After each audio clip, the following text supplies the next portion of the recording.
Todo mundo está me ouvindo? Levei uma bronca que eu falo baixinho, então agora eu vou fazer um vozeirão. Sejam todos muito bem-vindos à nossa casa. Aqueles que estão vindo pela primeira vez, sintam-se muito abraçados. Somos todos irmãos em Cristo e na doutrina espírita aprendemos que colhemos exatamente o que plantamos. E a gente vai falar um pouquinho hoje, a proposta era um pouquinho diferente. Eu fui pega de surpresa, o pessoal da casa quase que me intimou a fazer a mesma palestra que eu fiz no domingo aqui na casa. A gente vai falar de duas coisas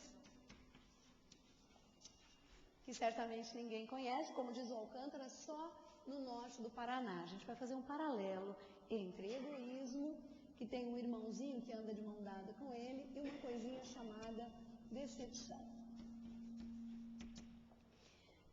Bom, eu vou começar com uma historinha. Quem me conhece sabe que eu adoro contar histórias. E essa história conta que havia um casal que estava com uma série de problemas. Problemas de toda a ordem. Tem algum casal com problema aqui? Nenhum, tenho certeza. É que era na história, o casal tinha um problema. Aliás, o casal tinha um monte de problemas. Problemas financeiros, ninguém aqui tem. Problemas conjugais, problemas com os filhos, problemas com os negócios, e as coisas estavam realmente muito complicadas. A ponto deles não conseguirem se relacionar. Onde quando um falava assim, oi bem, o outro, o que é? Né? Aquela coisa bem doce, suave. E o casal estava muito comprometido no seu relacionamento em função dessa problemática que o envolvia. E esse casal, então, resolveu que ia sair de casa. Vamos sair, vamos fazer qualquer coisa, vamos pôr o pé na rua, porque não está dando para ficar em casa. Os problemas parecem que nos invadem, né? E eles, então, resolveram que iam sair. Voltaram para casa, já era tarde da noite, para a surpresa do casal, a casa estava toda iluminada, a casa que havia sido deixada no escuro, com as luzes apagadas, pois eles saíram durante a tarde, voltando no tarde da noite, já toda iluminada, e aquele casal obviamente estranhou. O que está acontecendo? Se aproximando um pouquinho mais da casa, havia uma festa. Estava sendo dada uma festa na sua própria casa. O casal ficou absolutamente espantado. Falou, quem que além de ter o atrevimento de adentrar a nossa casa, ainda está dando uma festa? Logo na entrada foram recebidos, porque foram entrando em casa, nem precisaram usar a chave, a casa estava toda aberta, iluminada. Foram recebidos por um senhor muito simpático que disse, olá, como vão? Podem entrar. Ele disse, como assim posso entrar? Eu estou na minha própria casa. Não, mas na verdade, seus próprios convidados. Nossos convidados? Sim, os convidados de vocês. E estão fazendo a maior festa. Enquanto os convidados estavam ali todos se divertindo, o casal, atônito, porque não tinha convidado ninguém, ficou observando que os convidados eram muito peculiares, pessoas muito diferentes. Um semblante muito estranho, vestimentas estranhas um do outro. E não eram tantos assim, mas eram bem marcantes. E o senhor disse, olha, vou lhe apresentar. De repente se aproxima uma moça, toda bonita, sarada, arrumadésima, sequésima, né? Toda arrumadinha tal, e com os pezinhos na mão, fazendo ginástica, toda saltitante. Olha, essa é a Preguiça. O casal olhou e falou, Preguiça? Preguiça, uma das convidadas de vocês. Não, Preguiça. E como? Preguiça dessa forma, se apresentando tão com essa energia toda? Ah, mas isso são artifícios que a própria Preguiça usa para te envolver na dela. Imediatamente passa uma senhora ofertando algumas notas de R$50. Nada mal, né, gente? Alguém dando umas notas de R$50. E aí o casal ficou atônito e ela ofereceu para eles, vocês querem uma nota? Quem é essa senhora? Perguntou o moço do casal. E o mestre ali, o recepcionista da festa, disse, Dona Avareza. Ué, Dona Avareza me dando notas? O que é isso? Claro, é assim que ela faz. Primeiro ela te oferece, depois te convence a segurar. É uma das suas convidadas. Mas como? Ela te convence que você deve reter o que é seu. E assim foram apresentados os convidados. Veio uma mocinha muito calma, deu um beijinho, olá, como vai? Bateu a mão no ombrinho dos dois e disse, prazer em conhecê-los, que pessoas gentis que vocês são, me convidando para frequentar a sua casa. Aí o casal ficou atônito e disse, mas quem é essa? Dona Ira. Dona Ira, calminha, gentil, exatamente como ela se mostra. E assim foram se mostrando alguns dos convidados. Até que chamou a atenção do casal um garotinho que era lindo. Um garotinho loirinho, de caixinhos dourados, branquinho, alvo, com os olhinhos azuis. Era um garoto lindo, por volta assim de um garoto de 8, 9 anos. Um garotinho especial, daquele que todo mundo quer levar para casa. Né? E ele andava sempre de mão dada com outro garoto também muito bonitinho, mas aquele chamava muita atenção. E aí o casal disse, olha, eu não sei quem são esses convidados, mas o único que eu convidaria realmente para vir à minha casa seria aquele garotinho lindo. E o casal ficou se questionando quem seria aquele garotinho. Aí o recepcionista lá da festa disse, mas esse é o Orgulho. O Orgulho? Orgulho bonitinho assim? Exatamente, aparência tão singela, não é mesmo? Ele se esconde da melhor forma, o convidado principal. E aquilo ficou na cabeça daquele casal, aquela maluquice toda de eu adentrar minha casa, encontrar convidados que eu não convidei, não me lembro de ter convidado, fazendo festa na minha própria casa. Nisso, o recepcionista disse, bom, mas vocês não estão satisfeitos com a festa? Não, nós não estamos satisfeitos com a festa, de maneira alguma. O que a gente faz para pôr essas pessoas fora de casa? Porque a gente não quer esse pessoal aqui. Mas também não adianta chamar, porque eles não vão sair. Parece que vocês têm alguns problemas, não é isso? Aí eles disseram, sim, temos muitos problemas, estamos com a cabeça absolutamente lotada de problemas. Ora, mas às vezes os seus convidados estão envolvidos com essa problemática de vocês. Então eu vou fazer uma proposta para vocês. Vocês podem apenas pedir para que um convidado saia. Um único convidado, não mais que um. E quem sabe os seus problemas possam ser resolvidos.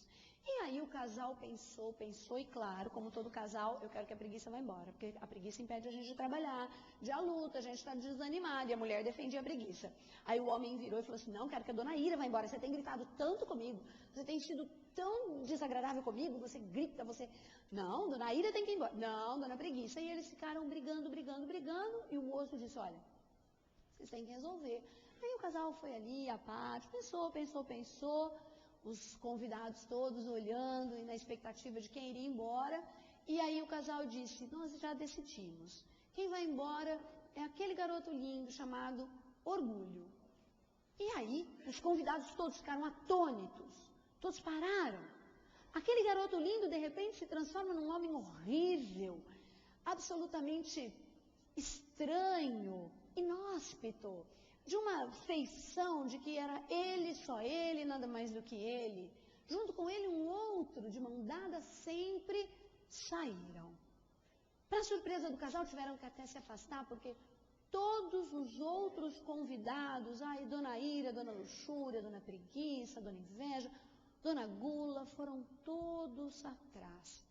E a casa se apagou e os problemas começaram a irem todos embora.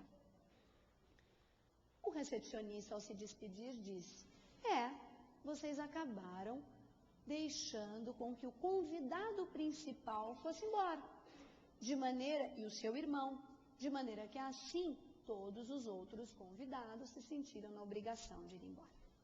Bom, claro que dessa historinha a gente pode depreender uma série de informações, nós poderíamos começar a conjecturar sobre uma série de coisas. Mas quem é o irmão do orgulho? Aquele sentimento, aquela forma de pensar e agir que o Evangelho frisa muito bem, dizendo que são os alvos para os quais nós devemos dar toda a nossa atenção. Quem era o irmão do orgulho? Ou o amigo do orgulho que lhe dava a mão o tempo todo? O egoísmo. O Evangelho segundo o Espiritismo diz que o egoísmo e o orgulho devem ser o alvo das nossas atenções, de maneira que se nós aprendermos a combatê-los, nós estaremos galgando espaços cada vez maiores em direção à evolução espiritual, em direção à luz. Então eu perguntaria, quem daqui, não precisa levantar a mão, se intitularia egoísta? De jeito nenhum. Eu, de maneira alguma, né? Nem orgulhoso. Alguém aqui se intitularia orgulhoso, mas acha não tem problema nenhum, eu sou bonzinho, eu trato todo mundo bem, eu faço tudo direitinho. O único problema é não pise no meu pé. Já ouviram essa frase? O orgulho e o egoísmo, que é o nosso foco, segundo o Evangelho, eles têm um caminho que nos ajuda a combatê-los. Para vocês terem uma ideia, tem uma frase no Evangelho, que eu vou repeti-la textualmente, que diz o seguinte: enquanto o egoísmo e o orgulho andarem de mãos dadas por sobre a terra, a vida será sempre uma corrida favorável ao mais esperto, uma luta de interesses onde nem mesmo os laços de família são respeitados. Isso foi dito aproximadamente em 1860. É atual essa frase? Quase nada. São focos onde a gente deve centrar, então, o nosso interesse. Mas nós não conseguimos identificar determinadas ações nossas, porque nós somos os melhores advogados de nós mesmos. Qual é o primeiro mandamento? Amar a Deus sobre todas as coisas e ao próximo como a ti mesmo. Bom, se amar a Deus nós achamos que amamos, mas a forma de amar a Deus é o amor universal, portanto eu não tenho como amar a Deus sobre todas as coisas se eu não aprender a amar o meu irmão. Para amar o meu irmão, eu tenho que me desprender do egoísmo e do orgulho. Para exercitar o amor ao próximo, qual é a primeira característica que o Espiritismo nos informa? Que fora dessa característica não há salvação. Caridade. Então a gente pode dizer que egoísmo e orgulho passam por um caminho para poderem ser destruídos dos nossos corações, chamado caridade. Qual é a melhor forma de nós exercitarmos, encurtarmos o caminho que nos levaria a uma evolução espiritual? Praticando a caridade naquilo que é mais difícil. Tem uma relação direta com isso. Qual é uma formulazinha, uma forma de agir e pensar que poderia nos ajudar a sermos mais caridosos, mais bondosos, termos mais compaixão, que nos ajudaria a combater o egoísmo? Alguém tem uma sugestão? Que tem uma relação direta com o que nos fazem de ruim? O perdão. Estou com uma aluna ali, nota 10, já ganhou todos os pontos positivos da noite. Então, o perdão, segundo o Evangelho, é uma forma de exercício da caridade, das mais valiosas, que nos ajudam a combater o egoísmo e o orgulho. E é uma coisinha que a gente nunca sabe o que é, de onde vem, como é que faz. Eu te perdoo. Nossa, que ótimo, você me perdoa. Ótimo, me sinto muito melhor assim. E nos afastamos. Daqui a pouquinho, eu fico sabendo que aconteceu, vamos dizer assim, uma batidinha de carro, né? Perdeu o marido. Aí viro eu aqui só com os meus botões, que eu acho sempre que ninguém está escutando e a espiritualidade está atenta, né? E eu digo assim, também, né? Bem feito, porque ó, o que ela aprontou? Comigo e com outros, né? A vida dá voltas. Olha, eu desejando que a vida seja o mecanismo da minha vingança. Isso é perdão? Olha, eu te perdoei. Sabe por que eu perdoei? Porque eu esqueci que você me deu aquele tapa. Eu esqueci completamente. Claro que eu esqueci que naquele dia eu estava com aquela blusa roxa, aquela calça jeans meio desbotada para preto, e eu estava com aquele sapato preto que meu pai tinha me dado no Natal, e eu esqueci também que aquele tapa durou assim uns 3 dias para sair a marca. Eu também esqueci que era no dia 5 de setembro de 1900. Eu esqueci. Quando a gente esquece, não significa absolutamente nada. Primeiro que eu gostaria de perguntar para vocês todos, alguém aqui, alguma vez, esqueceu uma ofensa? Alguém aqui, alguma vez esqueceu uma decepção? Esqueceu. Esqueceram uma decepção que passaram? Ela simplesmente não vem nunca na cabeça. Nem quando você ouve falar do fulano ou da fulana que promoveram aquele sentimento que te decepcionou tanto, aquela sensação ruim. Primeiro que a gente não esquece, isso é mentira. Dizem alguns especialistas no perdão que perdão é algo muito grande, né? O Celso nos deu mais ou menos uma noção e falou também muito do orgulho do nosso ego na palestra passada. Aliás, nós estamos tendo uma sequência, talvez coincidência, né? O acaso existe, Dorival diz, a física quântica que não. Mas, de qualquer maneira, está tendo uma sequência assim, de eventos para a gente se atentar para essa questão do orgulho, do egoísmo, etc. E o Celso lembrou isso muito bem quando falou da nossa porção egocêntrica na semana passada, de uma maneira extremamente inteligente. Então, a gente falaria, bom, como é que ficaria a definição do perdão? Como é que eu poderia interpretar um pouquinho como é que eu me sinto com relação às decepções que eu sofro, as coisas que me fazem, enfim.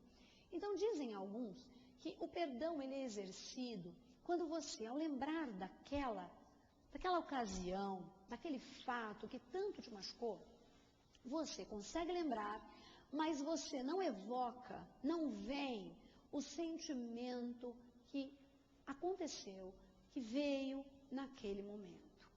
Então eu lembro daquela pessoa, de repente, me ofendendo, me magoando, me ferindo, me agredindo emocional, psicológica ou fisicamente, mas não vem em mim o sentimento que veio na hora ou nos momentos que permearam aquele acontecimento.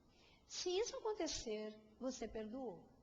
Mas se vier aquela coisa, né? Alguém sabe o que é aquela coisa?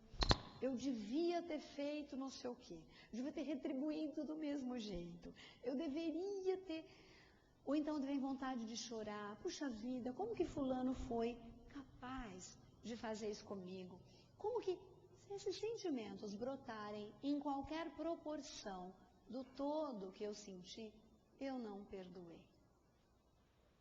Então, é uma forma de nós refletirmos sobre o que passamos, sobre as decepções que sofremos, para que a gente possa ter uma ideia se nós temos o hábito de perdoar ou não, ou se perdoamos em alguma ocasião ou não. Bom, mas espera aí, Agnes, nós estamos começando a falar de decepções. E você está dizendo que egoísmo tem uma relação direta com orgulho, são irmãozinhos, existe a caridade nesse meio para nós nos livrarmos deles e que essa caridade, como exercício da caridade, o perdão é uma das coisas mais importantes. Então você está querendo dizer que o cara me decepciona, me magoa, me trai, me ofende, faz tudo isso comigo e eu ainda tenho que ser a boazinha, tenho que perdoar, tenho que exercer a caridade, eu que sou então a mal da história? Nossa, mas que coisa estranha. Então vamos pensar um pouquinho como é que isso acontece. Primeiro que tem uma frase, na verdade é um conjunto de frases que eu gosto muito, não me lembro delas textualmente, mas elas são bastante proveitosas. Elas dizem assim: eu te perdoo por você não conseguir realizar os meus sonhos. Eu te perdoo porque coloquei nas suas costas todas as minhas expectativas de alegria e bem-estar. Te perdoo porque você não é o agente principal da minha felicidade. E te perdoo principalmente porque você simplesmente é falível, exatamente como eu sou. Será que a gente pensa assim quando as pessoas nos decepcionam? Não, é muito complicado pensar assim. Será que existe alguém que seja realmente responsável pela realização dos nossos sonhos? Quem está casado aqui? Eu estou há 22 anos. Está escondido ali. 32 juntos. Gente, fala a verdade. Hã? Quem é casado aqui na plateia? corresponderam aos sonhos um para o outro, a todas as expectativas de felicidade? Não. Mas por que não? Porque na nossa imaturidade nós achamos que tem que corresponder. Não. Seja você, seja gentil, use as palavrinhas do bom dia, por favor, muito obrigado. Seja bom, seja coerente, respeitoso, pronto, caridoso dentro de casa. Mas jamais seja aquele que vai dizer, você não me faz feliz. Óbvio, ninguém tem que fazer ninguém feliz. Isso é um estado de espírito, isso é interior. É feliz quem quer ser feliz, quem busca ser feliz, quem se permite ser feliz. É diferente. Então vamos fazer um paralelo de novo entre aquilo que a gente acha, aquilo que a gente escuta, aquilo que a gente experimenta e finalmente faz. Eu gosto desse exemplo. Vamos pensar que aqui na frente, os oradores espíritas falam de egoísmo, de orgulho, de caridade, de fé, de tudo que vocês me ouviram falar até agora e vão me ouvir falar até o final. A diferença é que a gente ressignifica as coisas cada vez que as absorve. A gente ressignifica porque a gente consegue, num nível de maturidade maior, ou porque foi passado de uma outra maneira para ser entendido, daquela forma que nos facilita. Né? Então, nós estamos crescendo dia após dia. Claro que tem gente que cruza os bracinhos e diz, não cresça, não cresça, não cresça. Né? Mas a maior parte de nós está crescendo dia após dia. Estamos mais maduros cada dia. Eu não sou a Agnes que o José Carlos se casou. Não sou a Agnes da semana passada. Eu sou a Agnes de hoje, porque eu aprendi de ontem para hoje. Aprendi essa noite com a espiritualidade, aprendi com os meus amigos quando cheguei aqui. Né? Então, a gente muda todos os dias. A gente muda, as pessoas mudam, e assim a gente vai ressignificando as coisas que ouviu, que aprendeu. Bom, a gente vive várias vidas, várias encarnações, mas a gente só se lembra dessa. E a gente lembra muito do que a gente experimenta. Então vamos fazer um exercício. Vem uma criança, de repente nós estamos todos aqui, eu soube, mas não estava presente, se alguém aqui estava, que uma vez nós tivemos essa ocasião, havia uma pessoa tocando, aqui era uma palestra musicada, e veio um senhor e começou a falar coisas no palco, pegou todo mundo de surpresa. Vamos agora fazer um exercício, então é possível que isso aconteça. Então vamos fazer um exercício diferente. Nós estamos aqui, todo mundo está conversando, né? Nós estamos trocando ideias, né? Pelo menos mentalmente, enquanto eu estou falando aqui, mas nós estamos trocando, de uma certa forma, ideias. Entra uma criança por aquela porta muito linda, tal qual aquele menininho, e se posta ali na frente. O que a gente vai fazer? Primeiro a gente vai, ai, que bonitinho, né? Que linda. Aí logo a gente já fica preocupado, cadê a mamãe? Cadê o papai? Será que alguém vai pegar essa criança? Não vai? E essa criança fica ali na frente. Daqui a pouquinho, a gente, eu como oradora, já vou dizer, olá, tudo bem? Você está sozinha? Cadê mamãe? Né? Que linda que você é. E aí as moças ali da frente dizem assim, ai, que bonitinha, quer vir com a tia, não sei o quê. Ela vira e mostra a língua.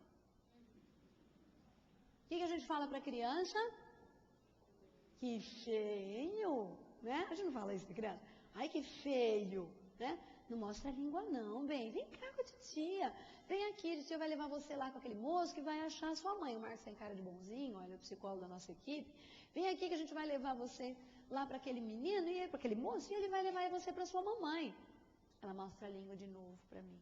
Aí a moça ali da frente, essas mocinhas aqui da frente vão dizer, ai, que feio, tá mostrando a língua para a titia. Vem cá com a titia. E a menininha diz, não. E fala um belo, sonoro palavrão. Se é que palavrão é belo, né? Mas aqueles assim que a gente arrepia quando a criança fala. O que a gente fala para essa criança? A plateia inteira vai falar assim, ai, que mal educada, que feio. Aí vem a mãe, olha, desculpem, pega a criança e leva embora. Como é que eu vou me sentir em relação a essa criança? Vou ficar ofendida? Não, né, gente? Por favor, né? Eu vou, no máximo, achar que essa criança não está, de repente, se comportando adequadamente em público, né? E talvez não esteja recebendo bons modelos. Porque lá fora é uma coisa, lá dentro é outra, né? Talvez o máximo que eu posso pensar isso. Quem daqui iria ficar ofendido com a criança? Por quê? Por que não iriam ficar ofendidos com a criança? Porque é criança. E criança mostra a língua. Criança, quando você fala assim, dá um beijinho pro titio. Nem olha na cara do titio. Tudo que faz lá em casa não repete quando tá no colo, que a gente quer mostrar pro vizinho. Ela é tão linda, ela dá beijinho. A hora que você manda dar um beijinho, ela mostra a língua. Né? Criança é criança. E às vezes nos decepciona. Muito bem. Lá no seu ambiente de trabalho, você tem um sujeito muito bacana, vocês convivem ali e tal. Você gosta dele, confia nele. Né? De repente, o sujeito vira, está num dia de cão, né? E lá faz uma coisa que não devia ter feito dentro da empresa. E você, como amigo dele, já tão íntimos, você chega e tenta conversar com ele. Ele lhe solta um belo palavrão e lhe ofende. Como é que você se sente? Ofendido? Sim ou não? Nossa, gente, achei que vocês iam falar não. Vocês ficam decepcionados? Peraí. Mas vamos mudar de foco, tá? É o seu cunhado. Ou seu cunhado. Tá no churrasco de família. Como aqui todo mundo é espírita, não rola bebida alcoólica de forma alguma. Nem cerveja. Mas o vizinho levou, tava todo mundo assim, gostou que o vizinho levou, caíram em tentação, já fiz uma palestra de tentação, né? Lembra da definição do Chico de tentação que a Andréia passou pra gente? Tentação é aquilo que a gente corre dela, mas vai correndo bem devagarinho para ver se ela alcança, né? Porque de repente dá prazer. Então, as pessoas estão exaltadas. E uma pessoa da sua família que você confia mais, conhece há mais tempo, né? De repente vem e faz uma ofensa. Você não se chateia. Ninguém se decepciona aqui. Vamos piorar um pouquinho essa história. Meninas, você descobre uma foto no celular do seu esposo de uma loira linda, junto com uma mensagem: a noite de ontem, meu bem, estava maravilhoso.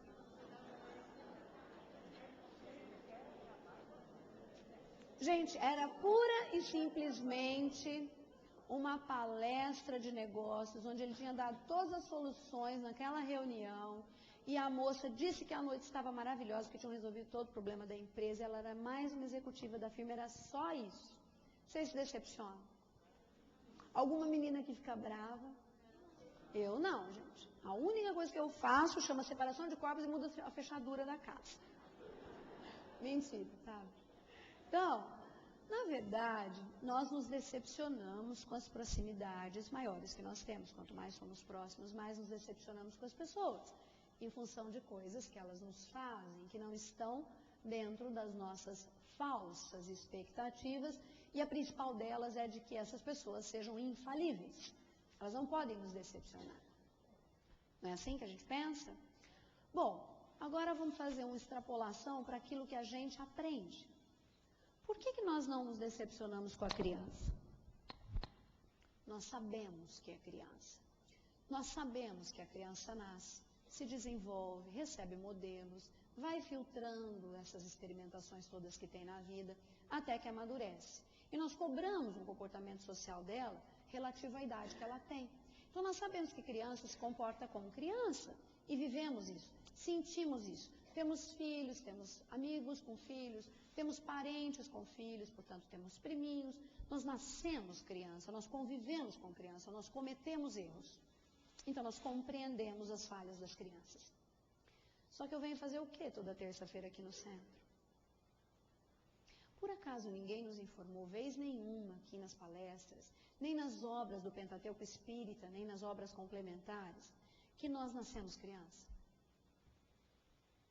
Mas lá atrás, em outras vidas, que nós estamos em diferentes escalas evolutivas, que nós ainda somos seres muito desprovidos de boas qualidades, vamos dizer assim, que ainda prepondera em nós um número maior de defeitos do que qualidades. Por que nós achamos então que somos todos infalíveis, principalmente quem nós queremos e elegemos como infalíveis. Nós também não estamos cometendo falhas decorrentes do nosso atraso espiritual. Nós não estamos cometendo falhas porque ainda não aprendemos. Talvez não tenhamos passado pelos modelos positivos que nos impulsionam a melhorar a nossa condição espiritual. Por que quando alguém nos decepciona, nós não conseguimos olhar com esses olhos? E talvez aí fique um ponto de reflexão. Será que eu consigo, então, experimentar a doutrina espírita? Colocar em prática a doutrina espírita? Vivenciar, além muros, doutrina espírita? Será que o perdão, ele nada mais é, ou será que não é, o exercício de si próprio? Será que quanto mais eu conheço criança, mais eu sei lidar com criança? E será que quanto mais eu perdoo, mais eu me sinto capaz de realmente perdoar? Porque eu vou experimentar. Talvez. E aí fica um ponto para refletirmos. Vamos fazer um exercício, porque o Evangelho diz assim, ó. É muito interessante essa frase. Todos nós, todos, temos falhas morais que nos deslumbram ou nos enfraquecem. Ai, forte isso. Muito forte isso. Absolutamente agudo. Então, todos nós temos. As pessoas nos decepcionam. Decepcionam. Dói, gente. Dói, não dói?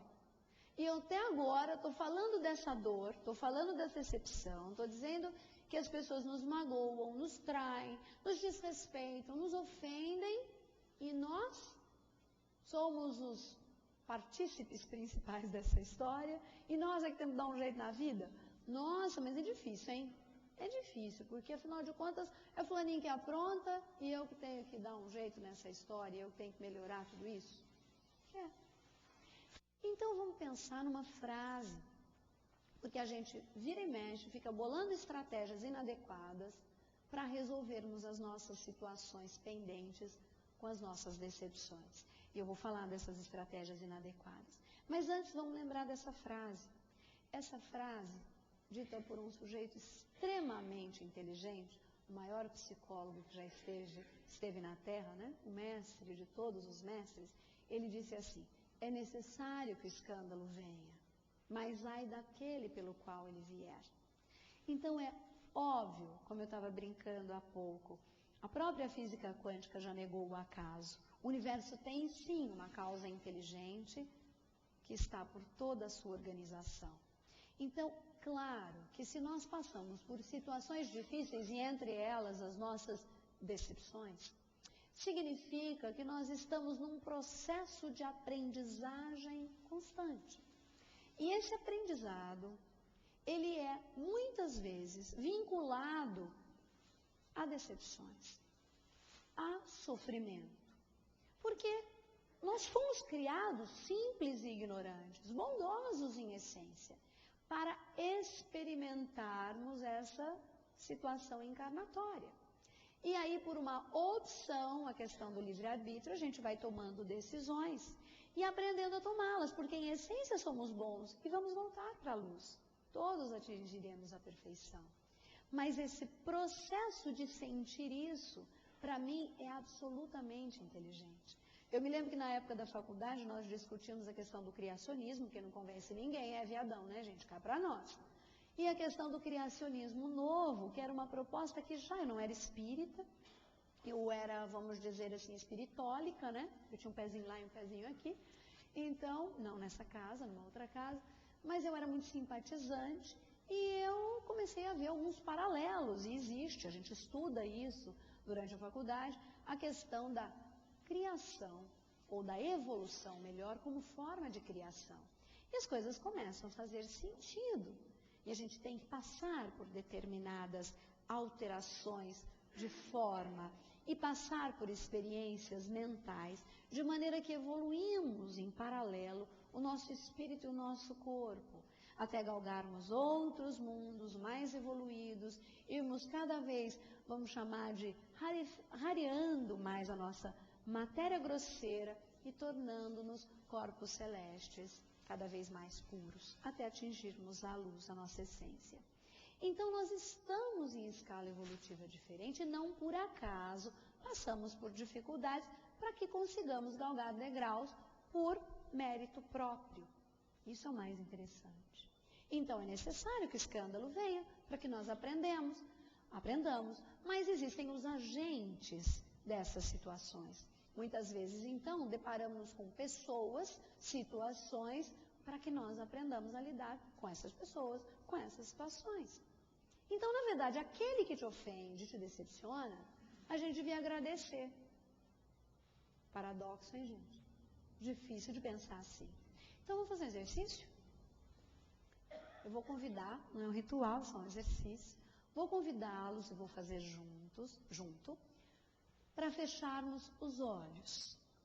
Então, nós vamos todos fecharmos os nossos olhos. Só por alguns instantes, vocês vão se concentrar na minha voz. Eu gostaria que agora vocês sentissem os olhinhos pesados e sentissem realmente que podem imaginar aquilo que eu vou pedir para que seja imaginado. Eu quero que você tente lembrar de alguém, não importa quem seja, não importa por quê, não importa que justificativa você tenha, mas lembre de alguém que você pode ter decepcionado, que pode ter sido surpreendido pela sua atitude, que se sentiu ofendido por você, magoado, decepcionado. Talvez você não quisesse fazer aquela atitude, talvez você quisesse, mas não queria que ela tivesse aquele tipo de consequência. Mas essa pessoa na qual você pensou está decepcionada com você. Agora você vai abrir imediatamente os seus olhos. Não precisa levantar a mão, basta dizer com a boca. Conseguiram pensar em alguém? Baixinho essa resposta, sim ou não? Sim. Então, quer dizer que eu magoo? Eu decepciono? Eu traio? Eu desrespeito? Eu ofendo? Ah, mas eu o quê? Eu. Você feriu, traiu a minha confiança. Você não fez o que eu esperava de você. Você me fez sentir triste. Você causou esta dor em mim. É sempre algo meu que está em jogo, né? É a minha felicidade, é a minha alegria que você tirou, é o meu sossego, é o meu respeito. Sempre o agente principal sou eu. E quando tudo sou eu, esse moço está muito presente. Quem sabe se a gente lembrar no paralelo entre a brotinha e o sujeito que nos magoou e refletirmos sobre idade espiritual, sobre o que aprendemos aqui no centro, possamos de repente começar a compreender a falha do outro. Bom, também não significa que o outro vai continuar aprontando porque é legal ele aprontar comigo, não é esse sentido. Mas para eu compreender determinados fatos e olhar com um olhar diferente. Lembra aquela história das verdades? Eu já dei uma palestra aqui, falei sobre verdade, que existem 3 verdades. Eu sempre estou falando isso. Quais são as 3 verdades? A gente já conversou. Quais são as 3 verdades que existem? Não são essas. Existem só 3 verdades. Alguém pode dizer, existe uma. Ah, não sei, me ensinaram que existem 3. Vocês sabem quais as 3? A sua, a minha e a verdadeira. A gente vive brigando pelo significado das coisas. Quando o significado das coisas só existe quando eu dou. O que é isso aqui? A giz. Pode ser um pedaço de cal, não? Pode ser um pozinho de cal, não? O que é lá na Argentina, Fabiana? Hã? É giz? Não? Como que é? É giz. Ai, gente, é giz. Ah? Então, na verdade, olha eu, na verdade, na minha verdade, isso pode ser um monte de coisas. Depende do significado que eu dou. Entre nós que conhecemos esse elemento. E se eu for no meio de uma tribo agora e perguntar o que é isso? De índios, lá do interior do Amazonas. Não é? Então, a gente tem a mania de brigar pela nossa verdade. Porque eu extrapolei isso para nós. Eu construí os nossos sonhos. Só eu investi nessa relação. Não, eu sou poderosa. Fala a verdade. Eu sou uma outra coisa. Como é que a gente faz quando as pessoas magoam a gente? Quais as rotas que a gente pega? Quais os caminhos que a gente escolhe? Existem algumas rotas inadequadas. Eu vou contar rapidinho 2 delas para vocês. Uma delas chama ira, né? Uma daquelas convidadas do casal. Raiva. Se alguém pisa no seu calo, a primeira coisa, né? Aquilo sobe. A vontade que você tem é de pegar fulaninho pelo pescoço, né? Sim? Mas a gente aprende que não pode. Então eu vou contar uma historinha. Tinha um sujeito que trabalhava num reino onde o rei era muito mau.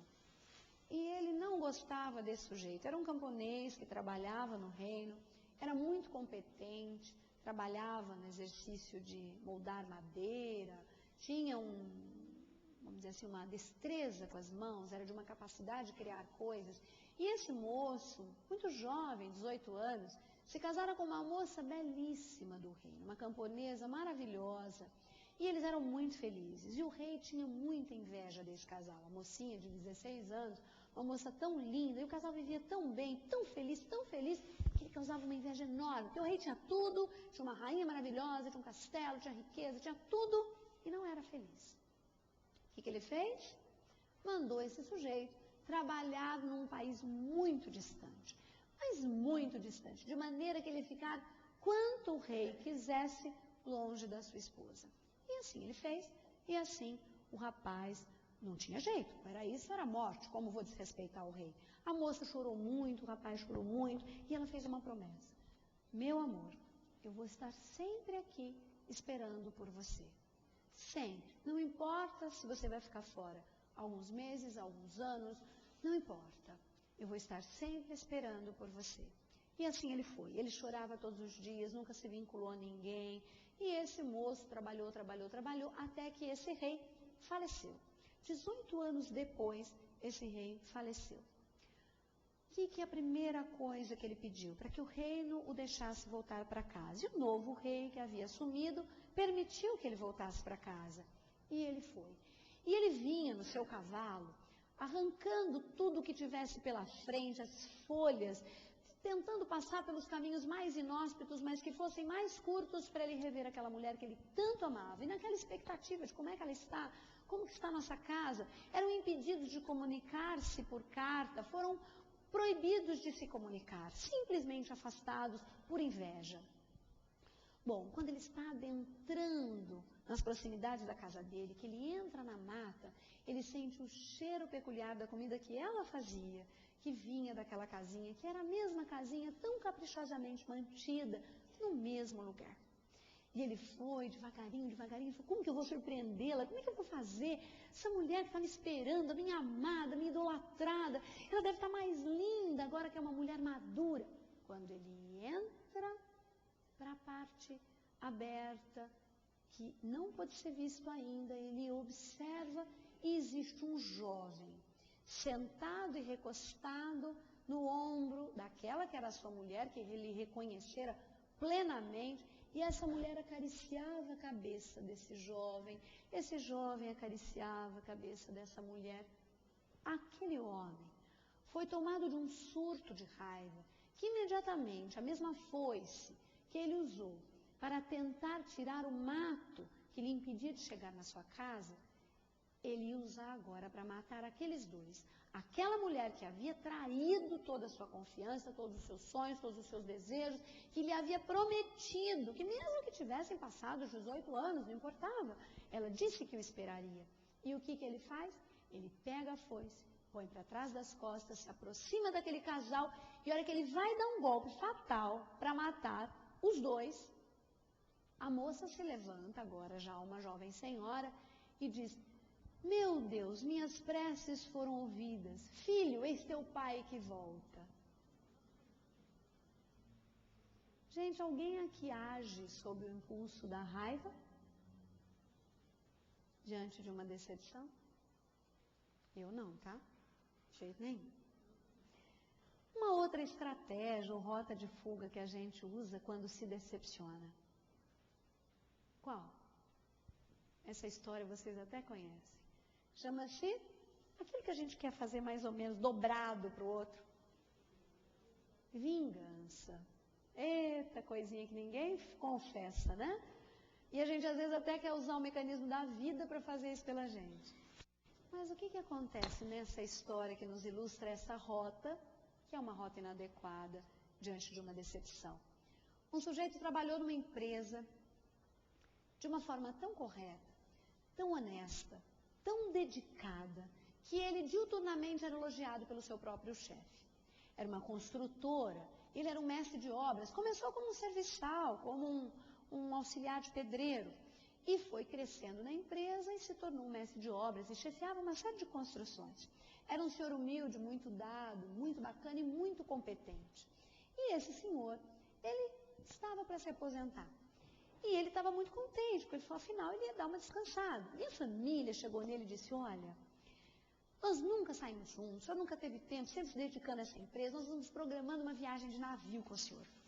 Temos vários parentes. Nós, mamãe, seus netos, alguns sobrinhos, vamos todos. Vai ser uma festa, vai ser um encantamento. Então, assim que você se aposentar, já está marcado. Tal dia você sai da empresa, tal dia nós vamos viajar. Ele ficou contente e imaginou como seria a despedida dele da empresa. E aí chegou o dia em que ele ia deixar a empresa. Era o último dia que ele trabalhava, né? O oficial estava saindo da empresa naquele momento. E ele chega na empresa, não tinha nenhum movimento. Né?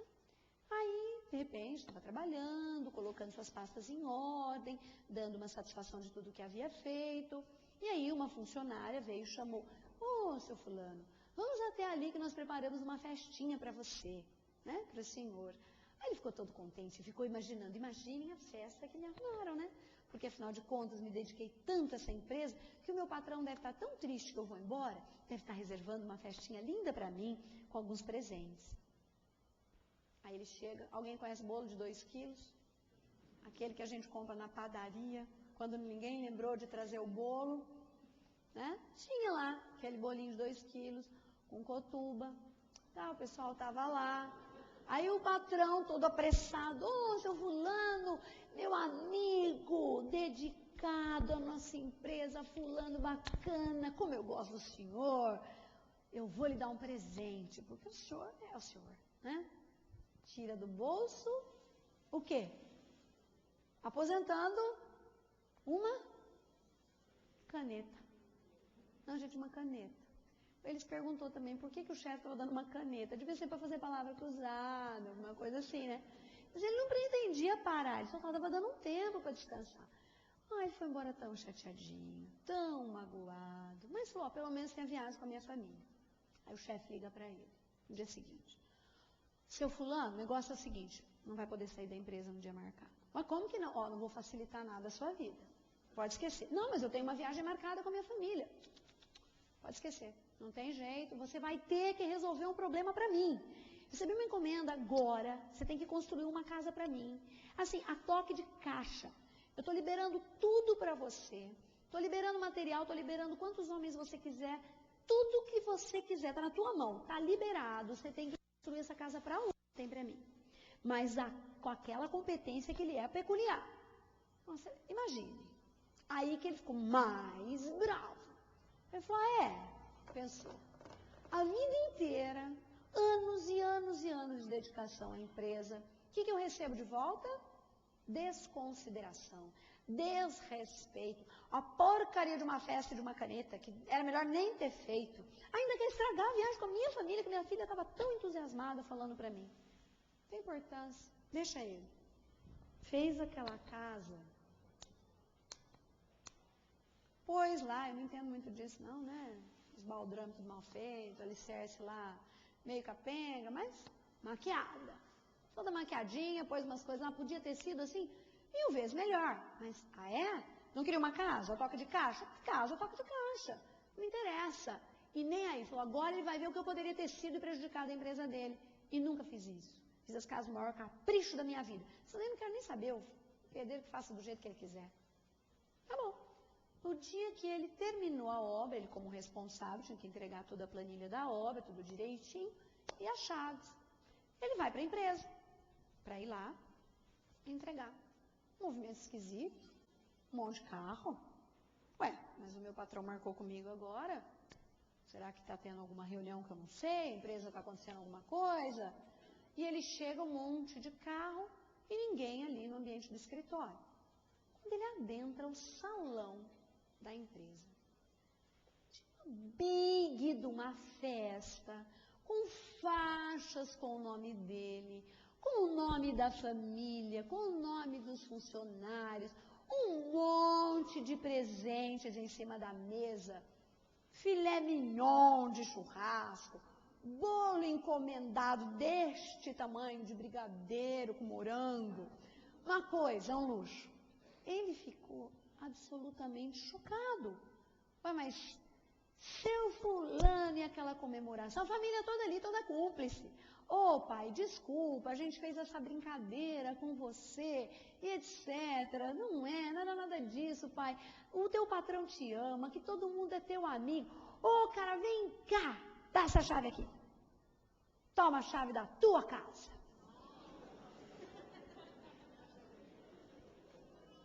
Alguém aqui já veio realmente essa vingança? É um prato que se come cru?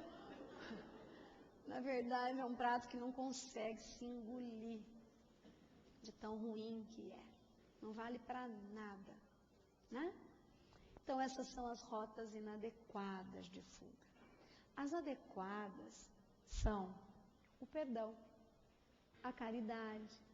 2 coisinhas para a gente conseguir ser caridoso e perdoar.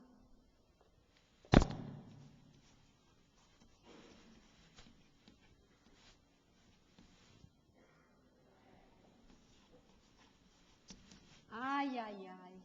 Hoje eu não estou boa de cabeça, eu devia ter agido diferente frente àquela decepção. Se eu tivesse no lugar dela ou dele, será que eu teria feito a mesma coisa?